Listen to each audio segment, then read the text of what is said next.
കാർഷിക വിളയുടെ ഉൽപാദന വിപണന രംഗത്ത് 40 വർഷത്തെ പ്രവർത്തന പാരമ്പര്യവുമായി Bismillah rubber nursery farm and gardens Vaniyambalam. Bismillah rubber nursery farm and gardens Vaniyambalam. Nilambur നഗരസഭയിൽ ഭരണ പ്രതിപക്ഷ പോര് മുറുകുന്നു. മുൻ ഭരണസമിതിയുടെ കാലത്ത് കരാറിൽ ഒപ്പിട്ട പദ്ധതികൾ UDF ഭരണസമിതി ഒഴിവാക്കിയെന്ന ആരോപണവുമായി പ്രതിപക്ഷം രംഗത്ത്. 29 കോടിയുടെ ബാധ്യത വരുത്തിയ കഴിഞ്ഞ LDF ഭരണസമിതിയുടെ കഴിവുകേടാണ് പല പദ്ധതികളും ഒഴിവാക്കേണ്ട സാഹചര്യം ഉണ്ടാക്കിയതെന്ന് നഗരസഭാ ചെയർപേഴ്സൺ പത്മിനി ഗോപിനാഥും പറഞ്ഞു.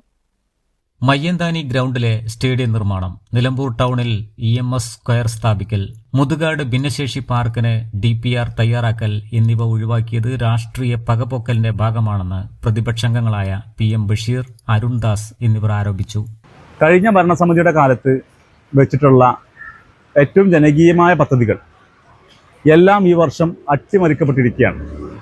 അതിനകത്ത് മയ്യന്താനി ഗ്രൗണ്ടിനകത്തുള്ള സ്റ്റേഡിയം നിർമ്മാണം, ആ വർക്കാണ് ഇന്നത്തെ കൗൺസിലിൽ അടിയന്തര അജണ്ടയായി കൊണ്ടുവന്ന് നീക്കം ചെയ്തത്. അതുപോലെ തന്നെ നിലമ്പൂർ ടൗണിൽ കേരളത്തിൻ്റെ പ്രഥമ മുഖ്യമന്ത്രി EMS നമ്പൂതിരിപ്പാടിൻ്റെ ഒരു സ്ക്വയർ, ടൗൺ സ്ക്വയർ 5 ലക്ഷം രൂപയ്ക്ക് നിർമ്മിക്കാൻ തീരുമാനിച്ചു.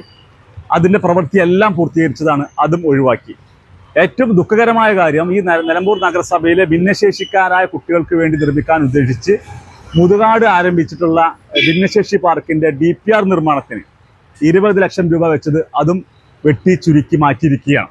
മറ്റ് വികസന പ്രവർത്തനങ്ങൾ, ക്ഷേമ പ്രവർത്തനങ്ങൾ തീർച്ചയായിട്ടും അതിന് കൂടിയ പരിഗണന ബസ് സ്റ്റാൻഡ് അടക്കം ചെയ്തിട്ടുണ്ട്. അത് പരിഹരിച്ചു ബാധിക്കാത്ത രീതിയിൽ തീർച്ചയായിട്ടും അത് മുന്നോട്ട് കൊണ്ടുപോകാൻ ഞങ്ങൾക്ക് കഴിയും. അത് ഞങ്ങൾ ഒറ്റക്കെട്ടായി ചെയ്യുകയും ചെയ്യും. അതിനാരെങ്കിലും അടത്തിയെടുക്കാനും. പക്ഷെ അഭിപ്രായം പറയാനുള്ള പൂർണ്ണ സ്വാതന്ത്ര്യം UDF-ൽ എല്ലാവർക്കും ഉണ്ട്. അത് ഞങ്ങൾ ആദ്യവും ഇപ്പോഴും അത് കഴിഞ്ഞിട്ട് ഇപ്പൊ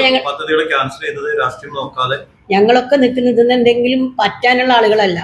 ഇന്ന് എന്തെങ്കിലും കൈക്കൂലി വാങ്ങാൻ ഞാനോ എൻ്റെ കൂടെയുള്ള ആളുകളോ മുന്നിട്ടിറങ്ങൂല, ചെയ്യൂല. ഞങ്ങളിത് 100% ജനങ്ങൾക്ക് സത്യസന്ധമായി കൊടുക്കാൻ ആഗ്രഹിക്കുന്നവരും, ഈ കേരള സംസ്ഥാന സർക്കാരിൻ്റെ ഞങ്ങൾക്കുള്ള പ്രതിസന്ധി തന്നെ സംസ്ഥാന സർക്കാരിനുണ്ട്. നമുക്കൊക്കെ എല്ലാവർക്കും അറിയാം. വഴി വിട്ട് വരവിലധികം ചെലവ് ചെയ്ത ഏത് മേഖലയിലുള്ള ആളുകൾക്കും ഒരേമാതിരി, അത് വീടായാലും നാടായാലും അത് തന്നെയാണ് അവർ പുറത്തു പോകാനുള്ള കാരണം. ഇവിടെയാണെങ്കിലും സ്റ്റേറ്റിലാണെങ്കിലും അത് അവർ ഇതുവരെ മനസ്സിലാക്കിയിട്ടില്ല. തോന്നുന്നു കുറ്റപ്പെടുത്തുന്നതിന് മുമ്പേ ഒന്ന് സ്വയം ആലോചിച്ചാൽ മതി എന്താ ചെയ്തത്. നമ്മൾ നാട്ടുകാരുടെ പൈസ 1 രൂപ മിസ്യൂസ് യൂട്ടിലൈസേഷൻ ഉണ്ടാവരുതെന്ന് ആഗ്രഹിക്കുന്ന ഒരു കൗൺസിലവിടെ നഗരസഭ അധ്യക്ഷ പറഞ്ഞു. News bureau, Nilambur. സ്വപ്നങ്ങൾ സാക്ഷാത്കാരമാകുമ്പോൾ സന്തോഷങ്ങൾക്ക് അതിരുകളില്ലാത്ത ആനന്ദം. Mayuri golden diamonds, Kalikavu road, opposite town square, Wandoor.